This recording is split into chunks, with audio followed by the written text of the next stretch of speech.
तो आज का हमारा जो टॉपिक है वो है बाइबल। बाइबल एक ऐसी पुस्तक है जो इस संसार में सबसे ज़्यादा बिकती है, सबसे ज़्यादा बिकती है, सबसे ज़्यादा खरीदी जाती है, सबसे ज़्यादा पढ़ी जाती है। और उसके बावजूद भी इस संसार में उद्धार पाने वाले जो लोग हैं वो सबसे कम मिलेंगे आपको। बाइबल सबसे ज़्यादा बिकती है, सबसे ज़्यादा पढ़ी जाती है। और जो क्रिश्चियनिटी जो धर्म है वो सबसे बड़ा धर्म है, इस दुनिया का सबसे ज़्यादा पॉपुलर है ना। और उसके बावजूद भी बाइबल के अनुसार यीशु बोलते हैं कि क्या कहते हैं, उद्धार पाने वाले थोड़े हैं। तो इसके पीछे का मकसद क्या है? तो सबसे पहले सवाल कि ये क्या है, बाइबल क्या है? बाइबल क्या है?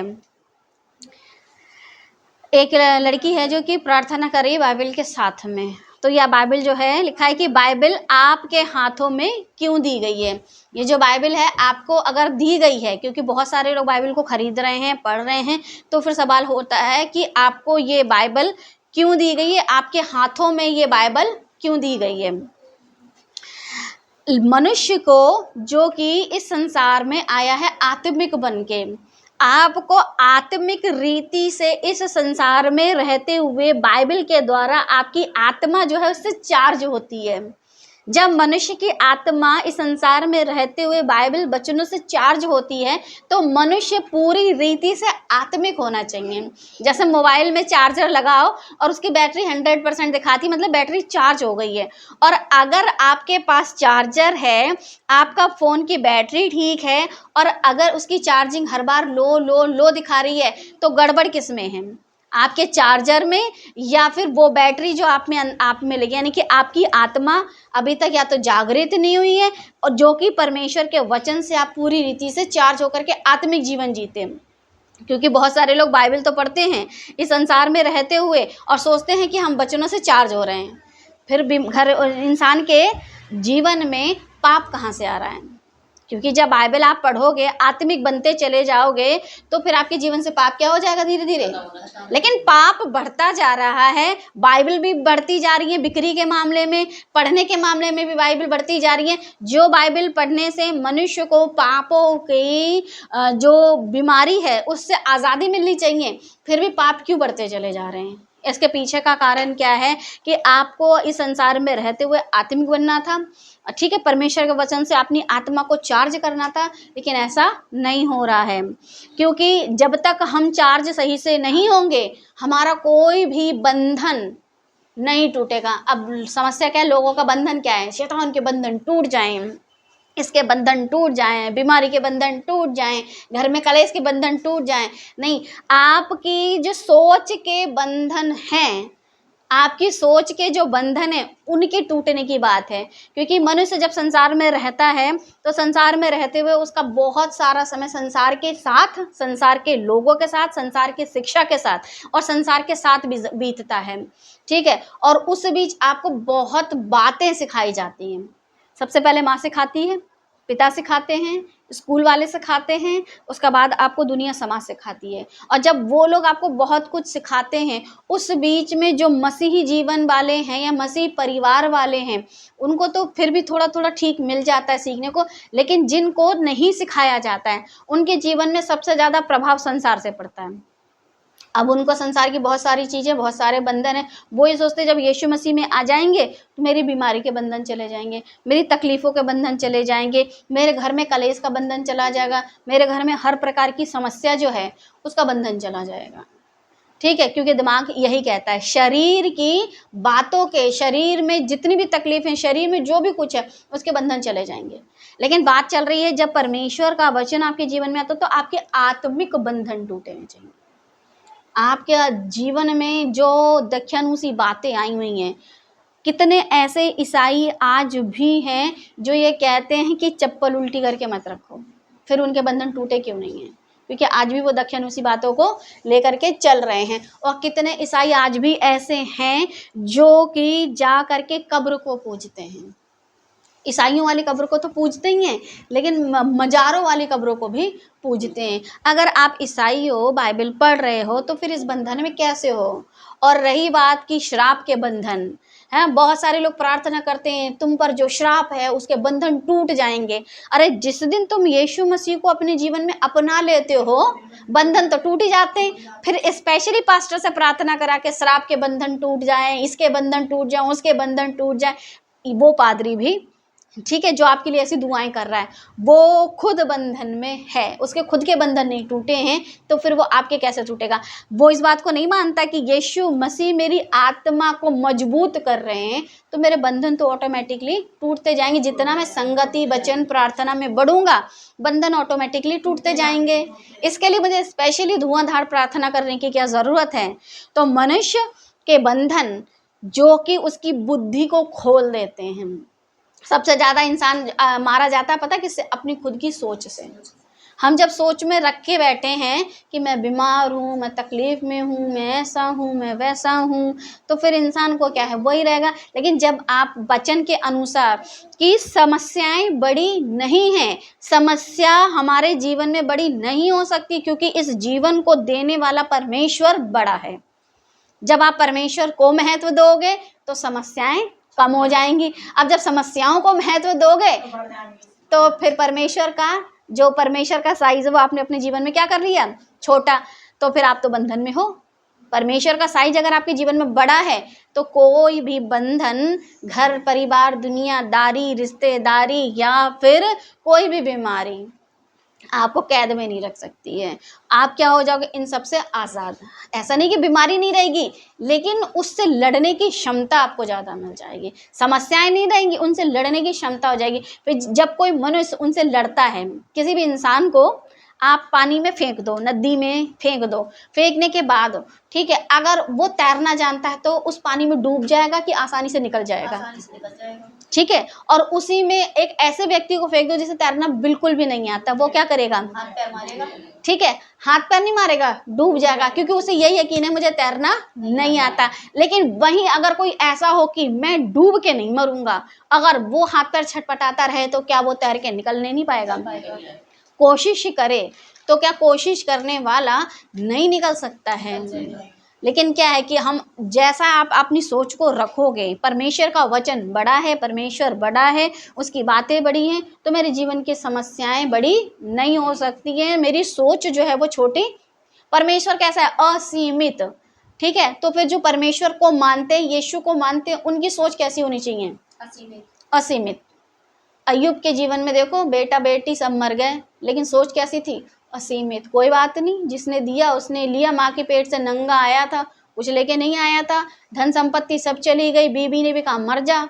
उसके बावजूद उसकी सोच कैसी थी? असीमित। क्योंकि जिस परमेश्वर पर उसका भरोसा था, परमेश्वर ने मुझे जिंदा रखा, अगर नहीं भी रखेगा तो उसी के पास पहुंचूंगा, जहां से आया हूं वहीं तो लौट के जाऊंगा। तो असीमित सोच वाले ही आज़ाद हो सकते हैं, वरना बाइबल कितनी भी पढ़ते रहो बंधन में तो बने ही रहेंगे। बाइबल जो एक ऐसी पुस्तक है जिससे आपको एक एक आपका जो सोच है, जो आपको संसार, परिवार और समाज वाले लोग देखते हैं। समाज वालों को नहीं पता है कि सृष्टि की रचना कैसे हुई, लेकिन बाइबल आपको बताती है सृष्टि की रचना कैसे हुई। फिर जानवर कहाँ से आ गए, बाइबल बताती जानवर कहाँ से आ गए। फिर ये जो प्रकृति आपको नज़र आती बहुत खूबसूरत, बहुत अच्छी जगह हैं, बहुत बेकार सी भी जगह हैं, वो कहाँ से कैसे बनी, किसने बनाई? परमेश्वर ने। फिर ये जो संसार आपको नज़र आता है, दुनिया में लोग और मनुष्य और इंसान, ये सब किसने बनाए? परमेश्वर ने बनाए। परमेश्वर ने एक समाज, परिवार की इकाई, जो हम लोग सोशोलॉजी में पढ़ते हैं, क्या होता? पति पत्नी, उसके बाद फिर आने लगते बच्चे, जो की शुरुआत सोशोलॉजी की परमेश्वर ने कर दी थी, यानी समाज की परमेश्वर ने कर दी थी। तो वो कहाँ से मिलेगी आपको? बाइबल में से पढ़ने को मिलेगी। फिर आकाश मंडल, यानी एक आध नक्षत्र नहीं, बहुत सारे। और कुछ लोगों का मानना है कि मेरे ग्रह खराब चल रहे हैं, है ना, मंगल शनि पे भारी है, शनि शुक्र पे भारी, शुक्र बृहस्पति पे भारी है। परमेश्वर से पूछो उसने बनाए हैं कौन सा हल्का और कौन सा भारी है। परमेश्वर खुद बता।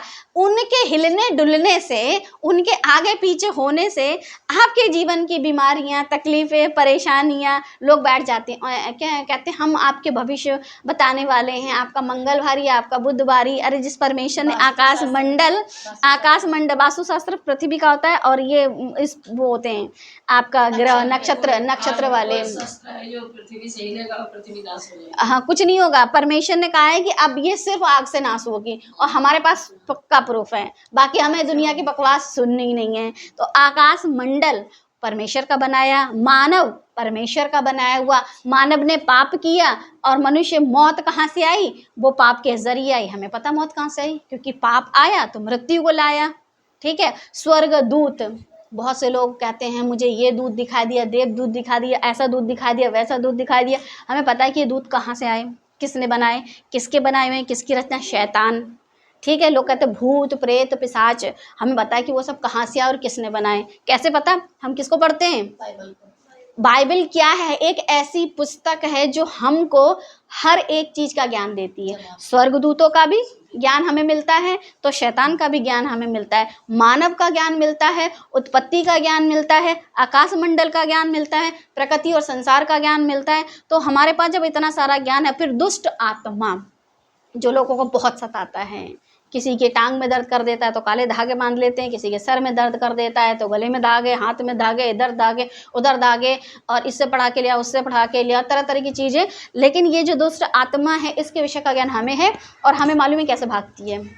जब यीशु मसीह किसी भी दुष्ट आत्मा के सताए हुए के पास जाते थे तो दुष्ट आत्मा ऐसे भागती थी।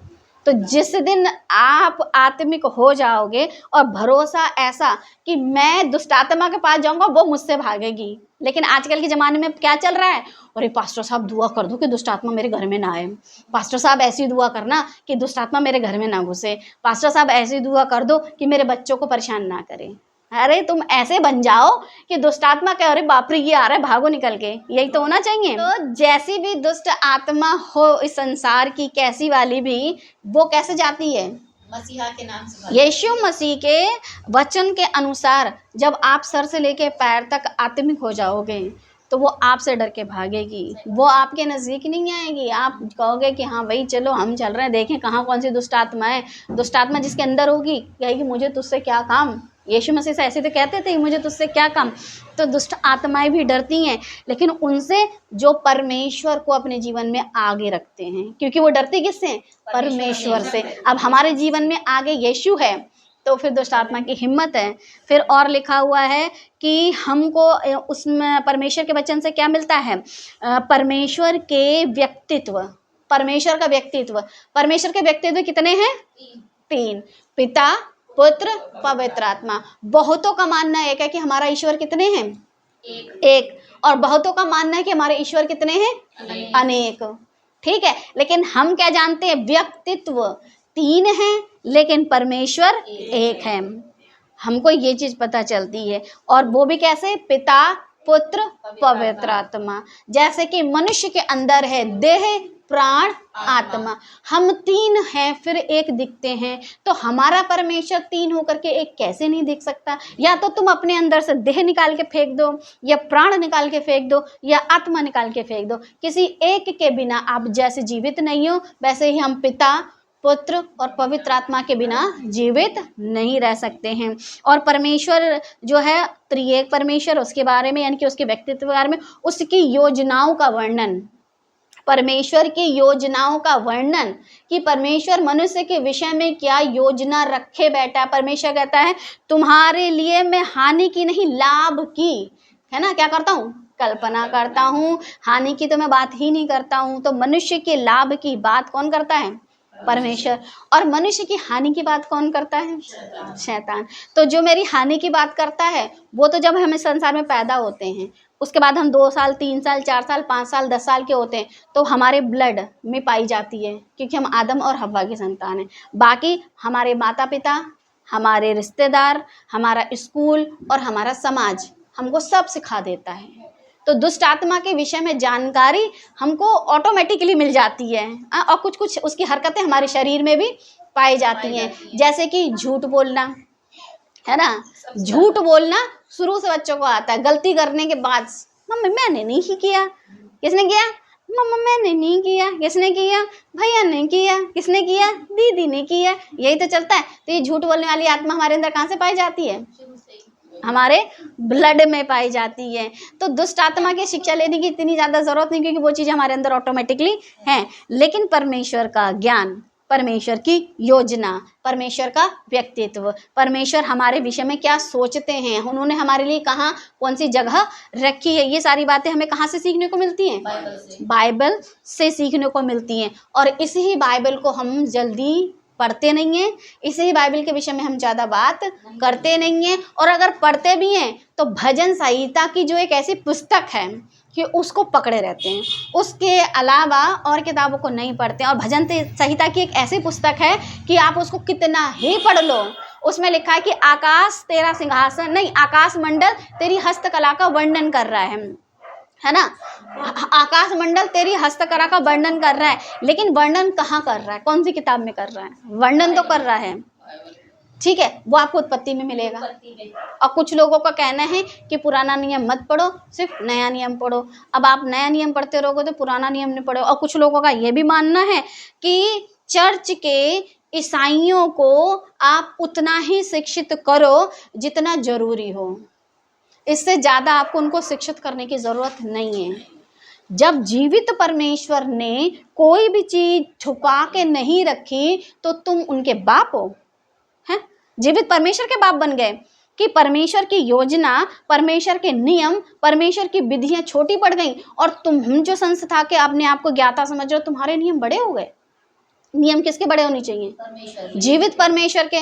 और नियम किसके बड़े बना रखे हो? क्योंकि संस्था ने कह दिया है कि बस इतना सिखाओ, तो फिर उसका मतलब वो जो संस्था ऐसा सिखा दी है वो खुद शैतानी है, क्योंकि शैतान ही बातें छुपाता है और ऐसी बातें बताता है जो नहीं हैं। पेड़ के फल से परमेश्वर ने साफ कह दिया मर जाओगे, और शैतान ने उस मौत को छुपा करके क्या बोला? बराबर के हो जाओगे। अगर तुम ऐसा सिखाते हो तो आधा अधूरा ज्ञान देते हो।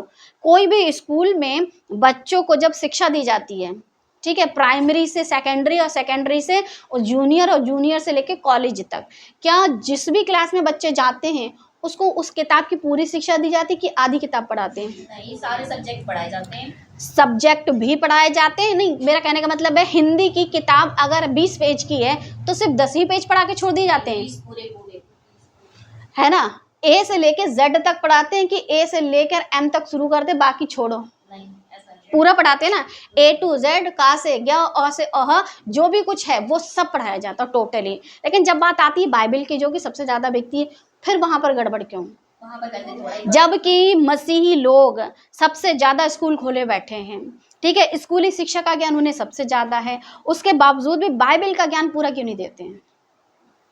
आप लोग जब ज़्यादा ज्ञानी हो तो बाइबल का ज्ञान भी तो आपको पूरा पूरा देना चाहिए मनुष्य को। नए नियम सिखाना चाहिए। अगर हम सिर्फ नया नियम सिखाते रहेंगे, अगर सिर्फ आपने यीशु के बारे में बताया और परमेश्वर के बारे में नहीं बताया, आपके परमेश्वर का व्यक्तित्व कितना है? 3। आपने एक के बारे में बताया, ठीक है, पवित्र आत्मा के बारे में तो खैर ज्यादा जानते ही नहीं, बताओगे ही क्या। फिर आप रही बात यहोवा परमेश्वर की, तो जिसके बारे में आप बताओगे नहीं तो आप क्या छुपा रहे हो?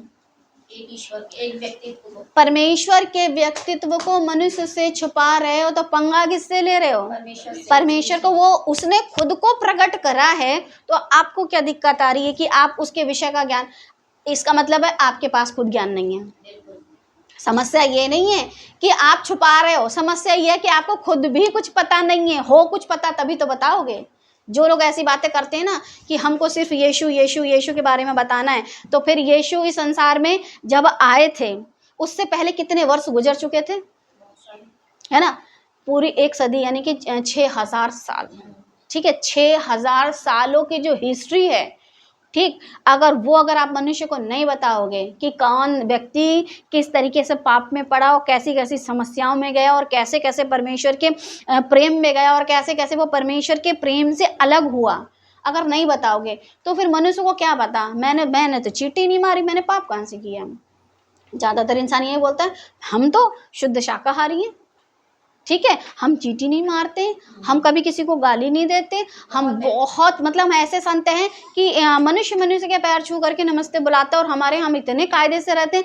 हम लोग तन पे ऐसे कपड़े नहीं पहनते हैं कि हमें जानवरों के खालों का इस्तेमाल करना पड़े, हम शुद्ध खादी पहनते हैं। मतलब ऐसे ऐसे लोग हैं जिन्होंने अपनी देह को बिल्कुल साफ पाक पवित्र करके रखा हुआ। अब ऐसी कंडीशन में बाइबल ले जाओ और बोलो कि यीशु तुम्हारे पाप के लिए मरे, मैंने पाप ही नहीं किया। तो बोलेगा मैंने तो आज तक कोई पाप किया नहीं, तो भाई मेरे लिए कैसे मर गए? मेरे नहीं, मेरे ईश्वर अलग हैं, मेरे लिए नहीं मरे होंगे, क्योंकि मैंने पाप ही नहीं करा, मैंने ऐसी कोई हरकत ही नहीं की है, मैंने शादी नहीं की, ठीक है, मैंने किसी को गलत नज़र से नहीं देखा, मैं फ़ोन भी नहीं चलाता, मैं कोई ऐसी बात नहीं सोचता हूँ, मैं तो बिल्कुल तन्हा अलग अकेला संत महात्मा टाइप का हूँ, तो फिर मेरे अंदर पाप कहाँ से आया? अब फिर उसके बाद उत्पत्ति की किताब मत खोल के बताना उसे, क्योंकि आपको सिर्फ यीशु के बारे में ही बताना है, और यीशु के बारे में आपको मिलेगा कहाँ से पढ़ने के लिए? क्योंकि यीशु नहीं मिलता है, वो आने का जिक्र है। यीशु ने जो कार्य किए हैं वो तो आपको मत्ती मरकुस लूका यूहन्ना से, तो फिर आप क्या करोगे? फिर बताना मत, या तो इधर हो जाओ या तो उधर हो जाओ। फिर क्या बात है, अरे फिर तुम उत्पत्ति में ले जाओगे, ले जाओ मत, बिल्कुल मत ले जाओ, कोई जरूरत नहीं आनी, क्योंकि तुमको सिर्फ नया नियम सिखाना है। तो क्या आज तक दुनिया में जो ये गड़बड़ चल रही है ना, अधूरे ज्ञान की वजह से चल रही है। किताबी ज्ञान आप जो संसारिक स्कूली ज्ञान देते हो वो पूरा देते हो, ठीक है, फिर परिवार का ज्ञान, अपने बच्चों को शादीशुदा करने का ज्ञान वो पूरा देते हो, समाज संसार में कैसे उठना बैठना, इज्जत बेइज्जती, वो पूरा ज्ञान देते हो। जहाँ बात बाइबल की आ जाती है वहाँ अधूरा, और जब बात अधूरी है तो फिर जो चीज़ अधूरी होती है वो गड़बड़ तो डालेगी।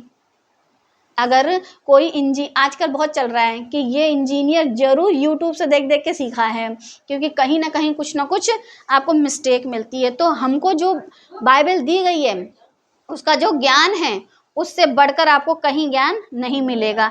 दूसरा तीमुथियुस 3:16, हमको ये बाइबल क्यों दी गई है? लिखा है दूसरा तीमुथियुस 3:16, जो कि लोगों को सिखाने बताने समझाने के लिए कि संपूर्ण पवित्र शास्त्र परमेश्वर की प्रेरणा से रचा गया है।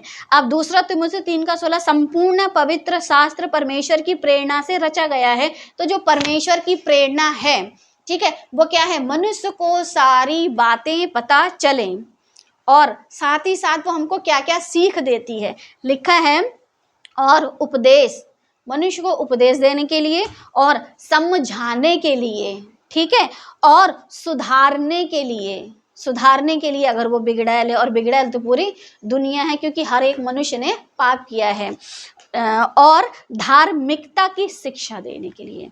सबसे पहले मनुष्य के लिए क्या क्या चीज़ें आती हैं? उपदेश।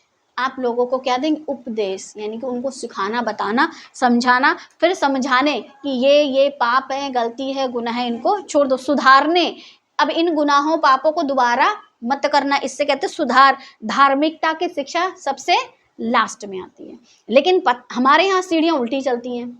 सबसे पहले इंसान को शिक्षा कौन सी देते हैं? धार्मिकता की शिक्षा।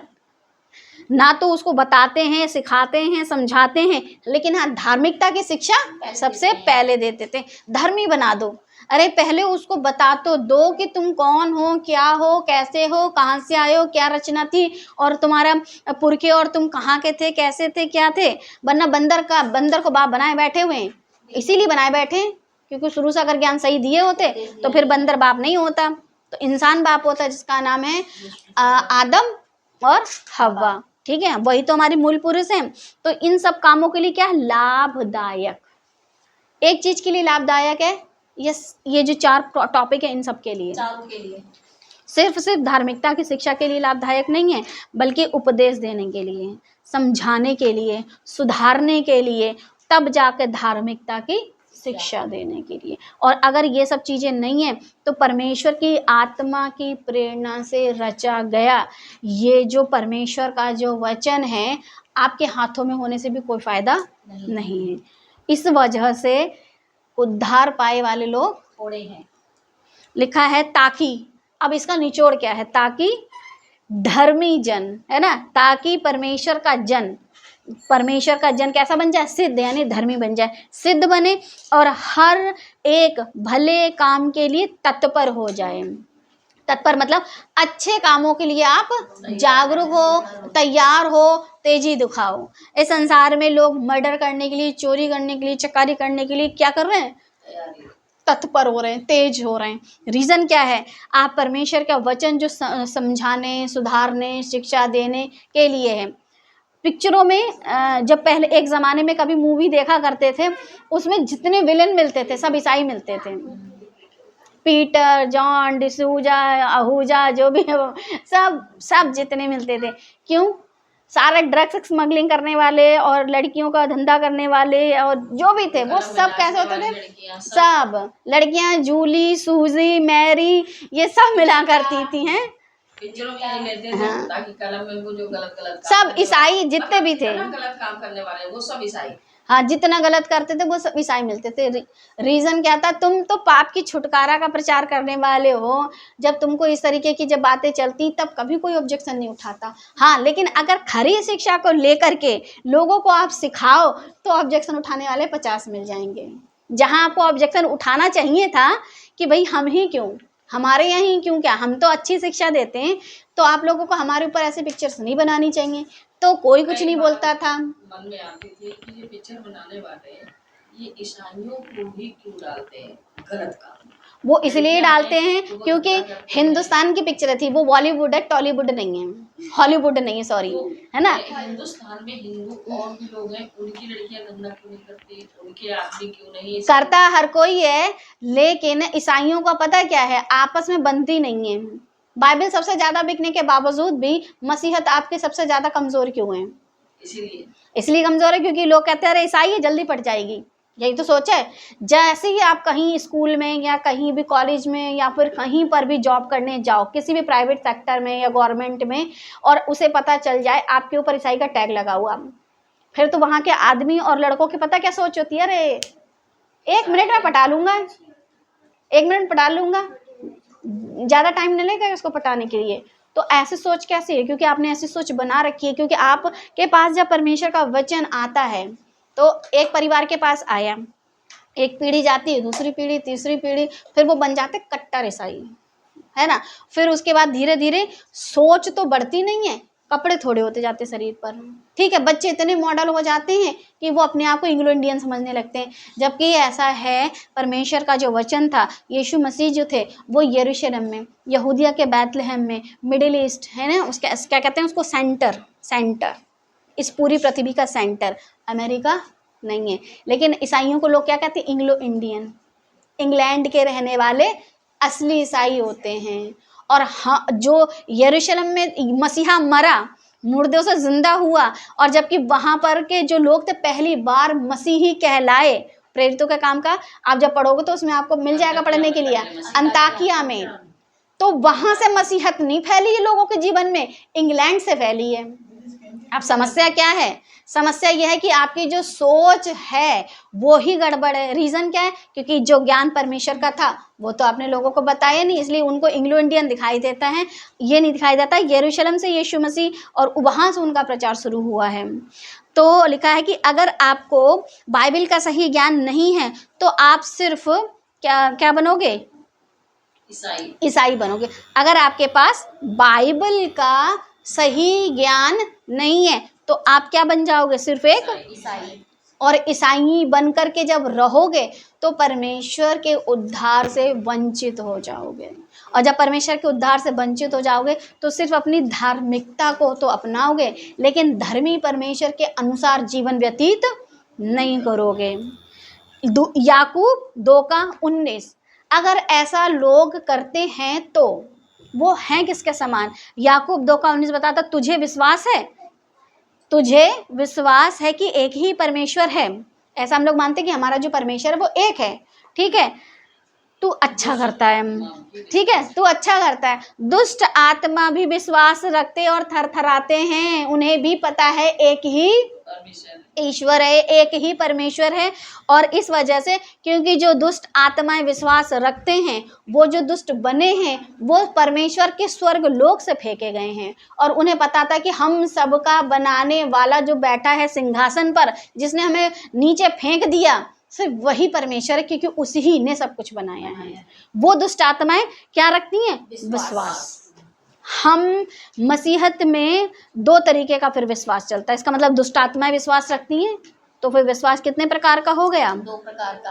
पहला दुष्टात्मा दुष्ट आत्मा जैसा विश्वासी। इस संसार में दो प्रकार के विश्वासी घूम रहे हैं। एक वो जिसका विश्वास दुष्ट आत्मा जैसा, दुष्ट आत्मा जैसा विश्वासी, विश्वासी वो भी दुष्ट आत्मा जैसा। तुम्हारा विश्वासी ऐसा है, तुम मानते हो कि एक ही परमेश्वर। और दूसरा पवित्र आत्मा जैसा विश्वासी। अब आपको चूज करना है कि कौन सा वाला विश्वासी आपके जीवन में काम कर रहा है, या आप कौन से वाले विश्वासी बने हुए हो। लिखा है आपका विश्वास कैसा है? दुष्ट आत्मा जैसा विश्वासी हो या एक सिद्ध विश्वासी हो। सिद्ध विश्वासी और दुष्ट आत्मा जैसे विश्वासी में अंतर। अब हम आपको सिद्ध विश्वासी का अंतर तो ये है कि वो जीवित परमेश्वर पर भरोसा रखता है, उसके अलावा वो किसी इंसान पर, किसी पास्टर पर, किसी मनुष्य पर भरोसा नहीं रखता। लेकिन दुष्ट आत्मा जैसा विश्वासी, उसकी पहचान कैसे होगी, उसको मैं कैसे पहचान रखा? उस मनुष्य को जिसका विश्वास दुष्ट आत्मा जैसा है, उस विश्वास करने वाले विश्वासी को कैसे पहचाने? अगर ऐसा व्यक्ति आपको मिलता है जिसका विश्वास दुष्ट आत्मा जैसा है, जो दुष्ट आत्मा जैसा विश्वास रखता है, उसको कैसे पहचाने? क्या वो एक चर्च का साधारण सदस्य हो सकता है? ठीक है, या चर्च का अगुवा हो सकता है? इन दोनों में से क्या वो दोनों कैटेगरी में आ सकता है? तो फिर समाज वाले का क्या? ये तो आप चर्च की बात कर रहे हो। चर्च के अंदर का विश्वासी या चर्च के अंदर का अगुवा, बाहर की दुनिया के बारे में, अरे हम तो कहते बाहर वाला है। बाहर वाले ही दुष्ट पाए जाते हैं, चर्च वाले तो पवित्र पाए जाते हैं। चर्च में तो ज्यादा पवित्र हैं। अब हम बाहर की बात करते ही नहीं है, क्योंकि हमें पता है बाहर वालों के पास अभी उद्धार की बातें पहुंची नहीं है। अब जिसके पास पहुंची नहीं है, हमें उनसे मतलब भी नहीं है। लेकिन जिनके पास पहुंची हैं और जो बहुत सालों से ईसाई बन करके बैठे हैं, 20 साल, 30 साल, 50 साल, या फिर 2 पीढ़ी, 3 पीढ़ी, 4 पीढ़ी, 10 पीढ़ी से वो अपने आप को इंग्लो इंडियन ईसाई समझते हैं, ये उनके लिए है। क्या वो एक चर्च का साधारण सदस्य हो सकता है या फिर चर्च का अगुवा हो सकता है? ठीक है, लिखा है जिसमें ये क्वालिटी पाई जाती है वो हो सकता है। पहला, उसमें क्या क्या क्वालिटी? लोगों को प्रार्थना निवेदन देना। जो मनुष्य लोगों को अपना प्रार्थना निवेदन बांटता है, उसका विश्वास कैसा है? दुष्ट आत्मा जैसा वो विश्वासी। दूसरा, दूसरों की प्रार्थना पर निर्भर रहना कि आप मेरे लिए प्रार्थना करो। तीसरा, मनुष्य को परमेश्वर के समान समझना कि इस दुनिया का कोई भी जो मनुष्य है, ठीक है, बस वही प्रार्थना करेगा क्योंकि वो पावरफुल है, वो प्रार्थना करेगा, मेरी प्रार्थना तभी सुनी जाएगी। वो क्या करता है? मनुष्य को परमेश्वर के समान समझता है। डायरेक्ट परमेश्वर से प्रार्थना नहीं करता। क्यों भैया डायरेक्ट प्रार्थना क्यों नहीं करते हो? क्या आज भी तुम्हारे लिए पर्दा वापस वैसा का वैसा ही है? एक ज़माना था कि पर्दा था, पर्दे के पीछे महायाजक जाया करता था। अब तो मसीहा ने पर्दा फाड़ दिया है, अपनी देह को फाड़ दिया है, हमारे लिए रास्ता क्लियर कर दिया है। अभी भी आप मनुष्यों पर भरोसा रख के बैठे हो। फिर लिखा क्रूस को परमेश्वर समझना।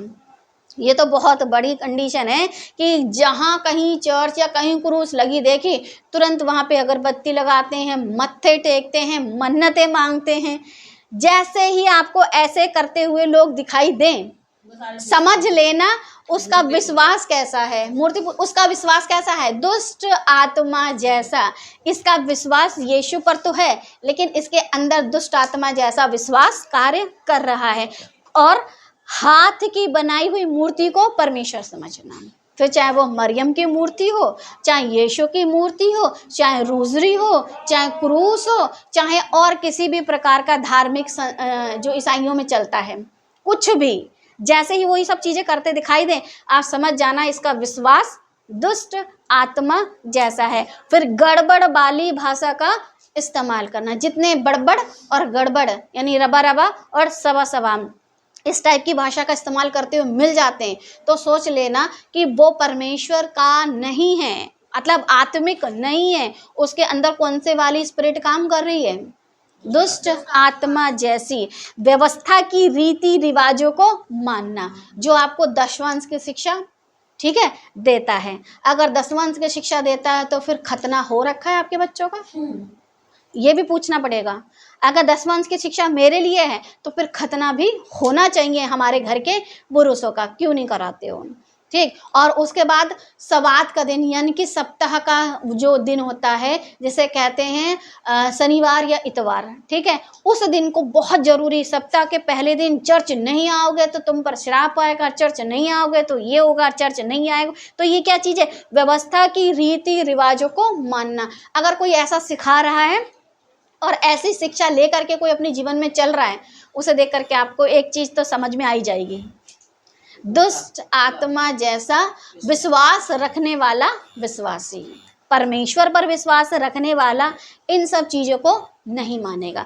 तो लोग बोलेंगे कि व्यवस्था तो परमेश्वर के द्वारा, जिसने हर चीज को अपने जीवन में कूड़ा समझा, तुम उससे अपने आप को बड़े समझ रहे हो, उसकी बुद्धि से ज्यादा अपने आप को ज्यादा बुद्धिमान समझ रहे हो, ठीक है। और लिखा है साधारण इंसान को अपना आत्मिक पिता बुलाना।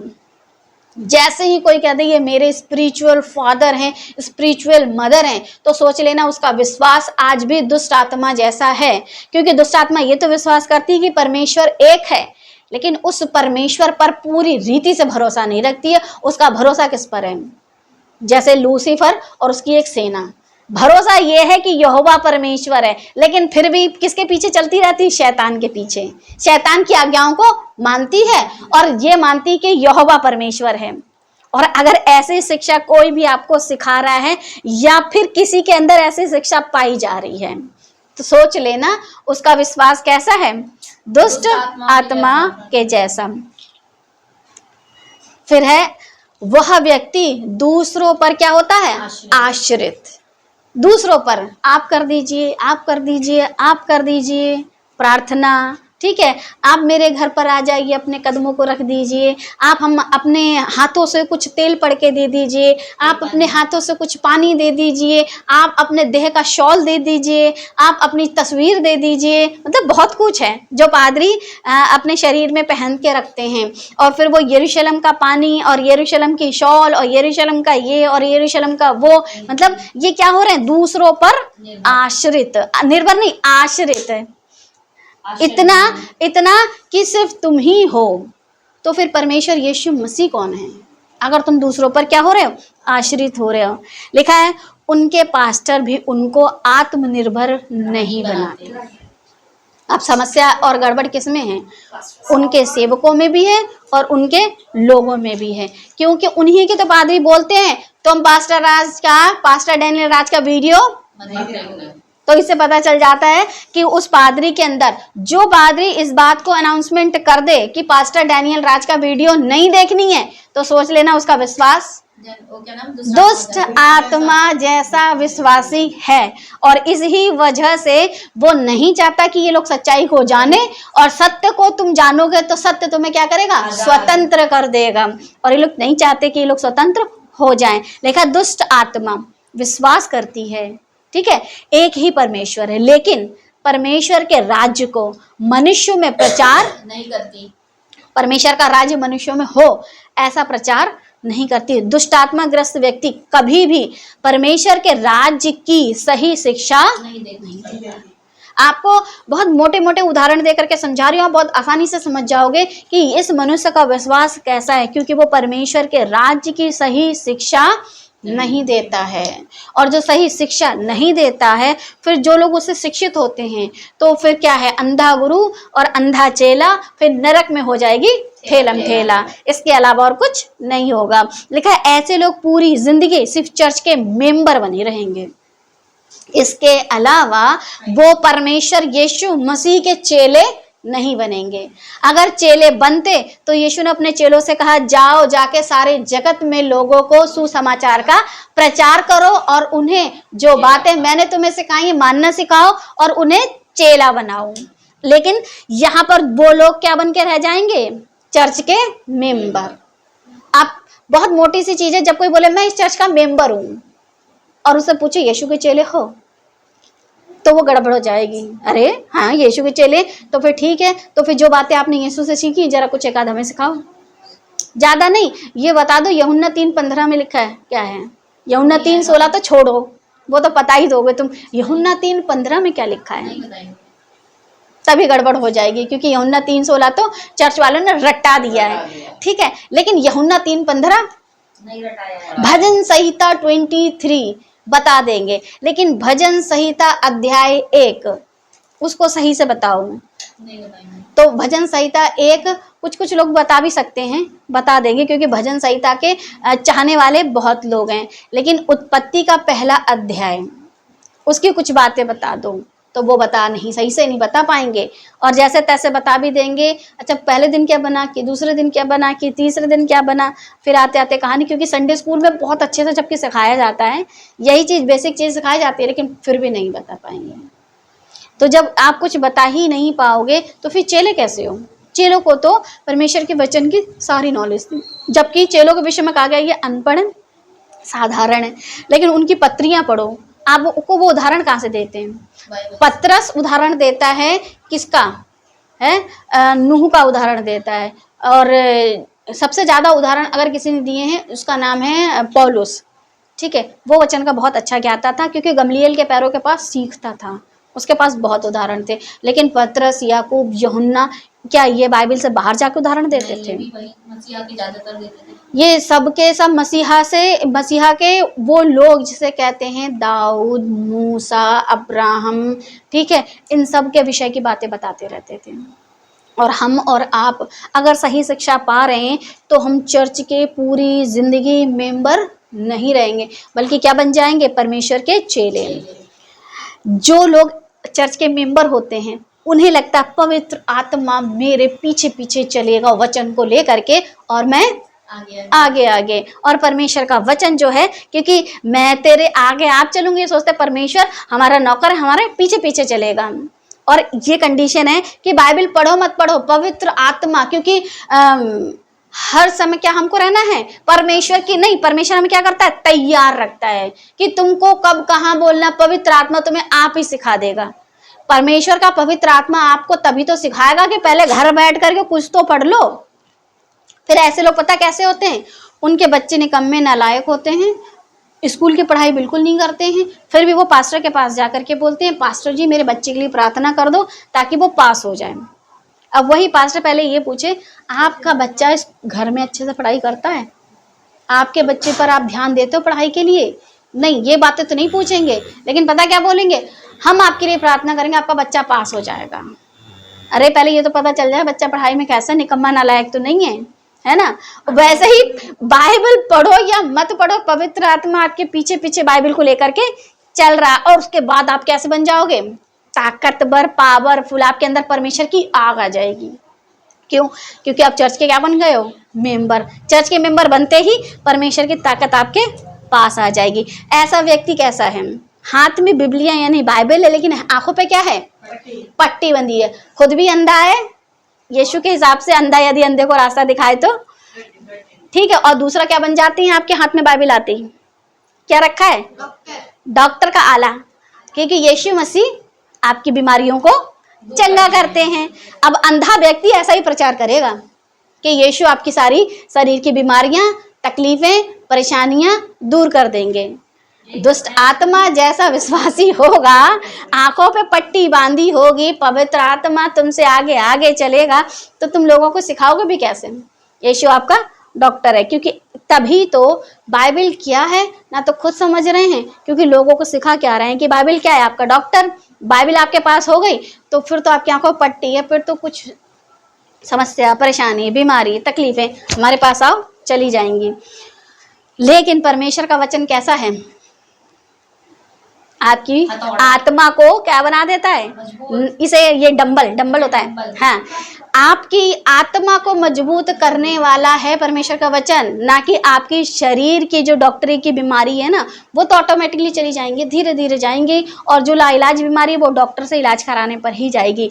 लेकिन यीशु मसीह आपकी आत्मा को क्या करते हैं? मजबूत करते हैं, और आपको रहस्य बताते हैं, परमेश्वर के वचन के भेदों को सिखाते हैं, क्योंकि परमेश्वर का जो वचन है वो क्या है?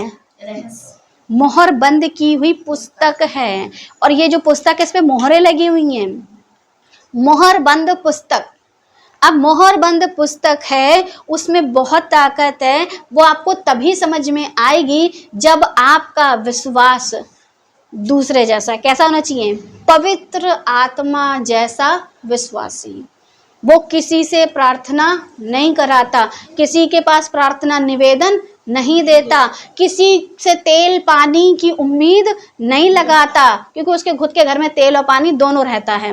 किसी से नहीं मांगता कि थोड़ी सी डिब्बी में तेल दे दो और थोड़ा सा पानी दे दो, क्योंकि उसके घर में नल में पानी भी आता है और उसके घर में राशन में तेल भी आता है। किसी से नहीं मांगता है, ठीक है। और वो किसी की प्रार्थना पर निर्भर नहीं रहता है, ना ही वो किसी से कहता है कि मेरी तकलीफों परेशानियां जो हैं बहुत बड़ी हैं, बल्कि वो उनसे लड़ने की खुद में ताकत रखता है।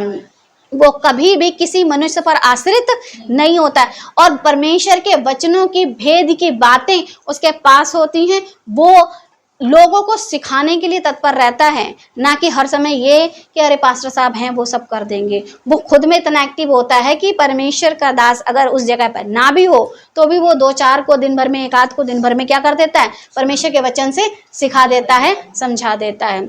आश्रित नहीं होता है। पवित्र आत्मा जैसा विश्वासी परमेश्वर के वचन की ताकत को समझता है, उसके रहस्य को समझता है। क्योंकि जब परमेश्वर का वचन यानी बाइबल उसका जो द्वार, उसकी सोच, उसकी समझ, ठीक है, आपके जीवन में जब काम करेगी तो आपके लिए द्वार कौन खोलेगा, स्वयं। क्योंकि अगर आप बाहर से बाइबल के द्वार को खटखटाओगे तो बाइबल के अंदर वाला आपकी समझ को खोलने के लिए अंदर से द्वार को खोल देगा।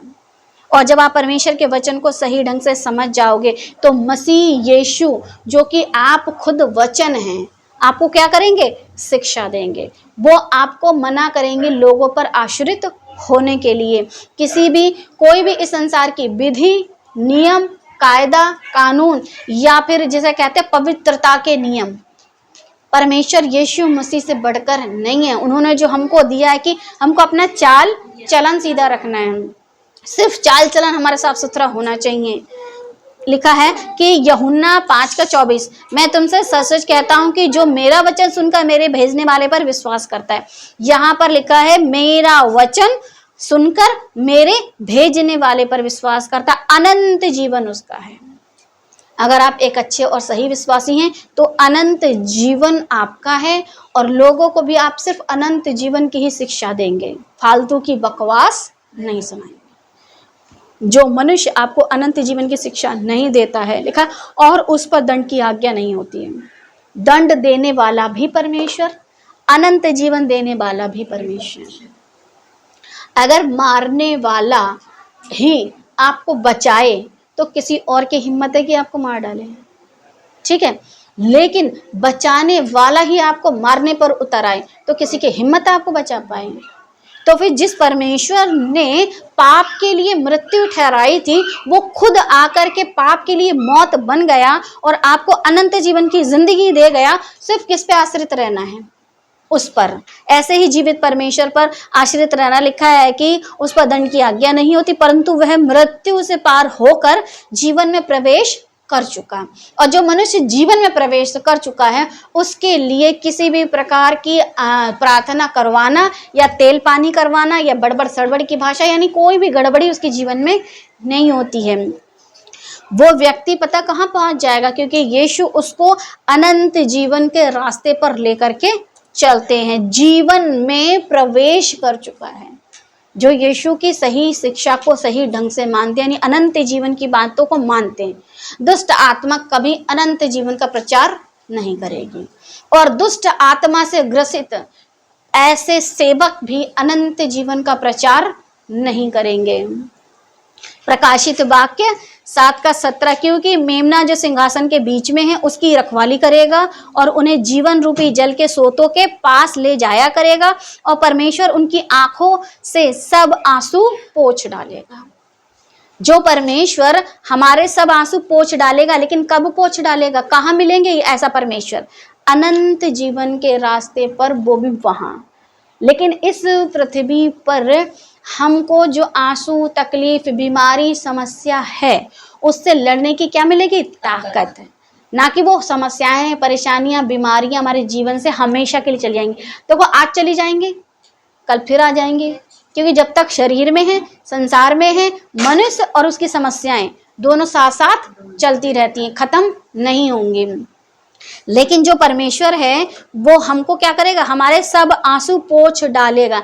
लेकिन पहले अनंत जीवन के रास्ते पे चल करके आप उस द्वार के अंदर प्रवेश तो करो, तभी परमेश्वर आपके सब आंसू का कर देंगे, पोंछ देंगे। पहला यूहन्ना 5:10, जो परमेश्वर के पुत्र पर विश्वास करता है वह अपने ही में क्या रखता है, गवाही। जिसने परमेश्वर पर विश्वास नहीं किया उसने उसे झूठा ठहराया। जो परमेश्वर को झूठा ठहराता है वो किस पर भरोसा रखता है, मनुष्य पर। लेकिन जो परमेश्वर पर विश्वास रखता है वो सिर्फ परमेश्वर की क्या देता है, गवाही। लिखा है क्योंकि उसने उस गवाही पर विश्वास नहीं किया जो परमेश्वर ने अपने पुत्र के विषय में दी है। पुत्र क्या लेकर के आया था इस संसार में, अनंत जीवन। अनंत जीवन। और आपको बताना किसके विषय में है, अनंत जीवन के विषय में। और वह गवाही यह है कि परमेश्वर ने हमें अनंत जीवन दिया है। जो परमेश्वर ने अनंत जीवन दिया है तो आपको प्रचार भी किसका करना है, अनंत जीवन का। और यह जीवन उसके पुत्र में है, यानी यीशु मसीह में। अब क्या है, जब लिखा है कि ये उसके पुत्र में है तो लोग क्या करते हैं, सिर्फ नया नियम का प्रचार करो।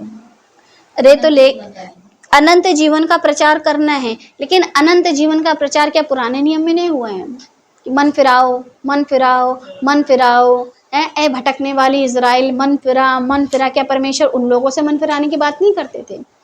ठीक है, क्या यीशु मसीह पुराने नियम में नहीं पाए जाते हैं? लिखा है कि इस सृष्टि की रचना से, इससे पहले कि ये सृष्टि रची जाती तू था, ठीक है, मैं था। जब परमेश्वर था, परमेश्वर है और परमेश्वर रहेगा, आदि अनंत तक परमेश्वर रहने वाला है, ठीक है। परमेश्वर हमारा हर समय रहने वाला, कभी ना मरने वाला परमेश्वर है। तो फिर मुझे उसका ज्ञान पूरा देना है शुरू से एंड तक। फिर 12वीं आयत बता, जिसके पास पुत्र है उसके पास जीवन है, और जिसके पास परमेश्वर का पुत्र नहीं उसके पास जीवन भी नहीं है। अगर आपको वचन नहीं, अगर आपके पास पुत्र नहीं है, पुत्र मतलब परमेश्वर के वचन की सही जानकारी। लिखा, मैंने तुम्हें जो परमेश्वर के पुत्र के नाम पर विश्वास करते हो इसलिए लिखा है कि तुम जानो कि अनंत जीवन तुम्हारा है। हमारा अनंत जीवन तभी है जब हम अनंत जीवन की पुस्तक से अनंत जीवन की बातें हर एक मनुष्य को सिखाते रहेंगे और सीखते रहेंगे।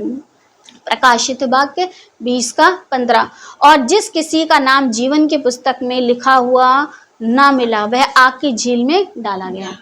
जीवन की पुस्तक यानी कि यीशु मसीह की जीवन की पुस्तक। और यीशु मसीह बताएंगे, इस मनुष्य ने मेरे हिसाब से प्रचार किया, मेरे हिसाब से वचन को लोगों को समझाया, और ये खुद का जीवन भी मेरे हिसाब से चल रहा था। मतलब मेरे हिसाब से मतलब जैसा मैंने वचन दिया, और ये लोगों को भी, उनको जीवन भी वैसा ही सिखा रहा था। तब जाकर के यीशु मसीह अपने जीवन की पुस्तक में उसका नाम लिखेंगे। यीशु मसीह की जो जीवन की पुस्तक है उसमें आपका नाम आपकी मर्जी से चलने के अनुसार नहीं लिखा जाएगा। यीशु की मर्जी, उनकी पुस्तक, उनकी मर्जी, उनके नियम, उनके कायदे। जब मसीहा व्यवस्था का अंत हो गया है तो हमको उस व्यवस्था को बार बार लेके नहीं चलना है। मसीहा के हिसाब से जैसा अनंत जीवन उन्होंने दिया है वो आग की झील में नहीं डाला जाएगा। फिर लास्ट में आपको 2 ये चित्र दिखाई देंगे। ये लास्ट है, ये लास्ट स्लाइड है जिसमें आपको 2 स्वर्गदूत दिखाई देंगे, ठीक है। एक स्वर्गदूत ये है, एक स्वर्गदूत ये है। अब आपको ये पहचानना है इन दोनों में से शैतान वाला कौन सा है और परमेश्वर वाला कौन सा है। सिर्फ अपने अपने हाथ उठाएंगे, उसके बाद लेफ्ट और राइट बताएंगे, ठीक है, हो गया, ठीक है। अब आप इन दोनों में से ये बताइए, इनमें से जो स्वर्गदूत है, क्योंकि 2 प्रकार के, आज हमारी दुष्ट आत्मा और पवित्र आत्मा को लेकर के जब शिक्षा हुई है तो मैंने 2 स्वर्गदूत रखे हैं। एक स्वर्गदूत है परमेश्वर यीशु मसीह यानी कि स्वर्गदूत पवित्र आत्मा वाला, और दूसरा है दुष्ट आत्मा वाला। ध्यान से देख करके आप बताइए कौन सा वाला है। कौन सा वाला? ये वाला? हाँ, अब आप लोग की तैयारी। ये वाला आंटी कह रही है इधर वाला, प्रीति वाली। कौन सा वाला है? बस हो गया, एक बार बताना है। एक बस बस मेरा भी वो परमेश्वर है ये का, वाला और ये ये शैतान का है। जो वाइट है हम्म, वो संसारिक यानी शैतान है, जो हाँ। इधर का है हाँ। वो है स्वर्ग वाला। आपके पास बड़ी सिंपल सी चॉइस थी, इसके पास तलवार नहीं, इसके पास है। तलवार देख के तो बताया। बहुत सिंपल है, जिसके पास परमेश्वर का वचन नहीं है, ठीक है, वो परमेश्वर का हो ही नहीं सकता। तलवार देख के ही मैंने हाँ, बताया। आप उसका रंग रूप पे मत जाइए, क्योंकि वो बहुत खूबसूरत है। नहीं, हम इधर से ठीक बताने है। का मेरा मतलब ये है कि मतलब वो वाइट वाला जो शैतान वाला, जो इधर वाला खूबसूरत भले ही ना दिखे, लेकिन हाथ में क्या रखता है? तलवार। तलवार। जो परमेश्वर का है उसके पास वचन की दो धारी तलवार है, और उसी से वो लोगों को काटता और छाटता है। वो परमेश्वर का जो स्वर्गदूत है वो परमेश्वर के वचन के खिलाफ नहीं जाता, लेकिन जो दुष्ट आत्मा वाला यानी लूसीफर वाला है वो परमेश्वर के वचन के हर बार खिलाफ जाता है। और जब ऐसा प्रचार आपको मिलता है तो समझ लेना कि वो सेवक किसका है? दुष्ट आत्मा वाला सेवक है। तो उसका प्रचार भी दुष्ट आत्मा वाला हो, क्योंकि वो परमेश्वर के वचन से ऐसा वचन प्रचार नहीं करता कि लोगों के हृदय को बार बार गूदे गूदे गांठ गांठ को छेद डाले और आपको समझाए, सिखाए, बताए, सुधारे। ऐसा प्रचार उसका नहीं होता। लेकिन जिसका प्रचार ऐसा होता है उसके हाथ में तलवार होती है वचन की, जो बहुत चुभती है। और जब वचन की तलवार चलती है तो आगे पीछे दाएं बाएं लेफ्ट राइट से आपको फ्रंट बैक से काटती छाटती। जैसे जैसे आपके जीवन में कमियां दिखेंगी वैसे वैसे उसमें प्रचार आएगा, क्योंकि परमेश्वर का वचन क्या मैं दाख लेता हूँ तुम डालिया हो। जो मुझ में फलती है उसे छांटता है और जो नहीं फलती उसे काटता है। तो परमेश्वर के पास दो तरीके की तलवार है, एक तो छांटने वाली और दूसरा काटने वाली। आपकी मर्जी है, आप कटना चाहते हो, आपकी मर्जी है आप छटना चाहते हो। अगर छटोगे तो फलोगे, ठीक है, और कटोगे तो सूख जाओगे, फिर पैरों के नीचे रौंदे जाओगे, फिर एक दिन आग में झोंक दिए जाओगे। सो परमेश्वर हम सभी को ये बुद्धि दे कि हमको परमेश्वर के वचन के अनुसार अपने जीवन को व्यतीत करना है, दुष्ट आत्मा जैसा विश्वासी नहीं बनना है।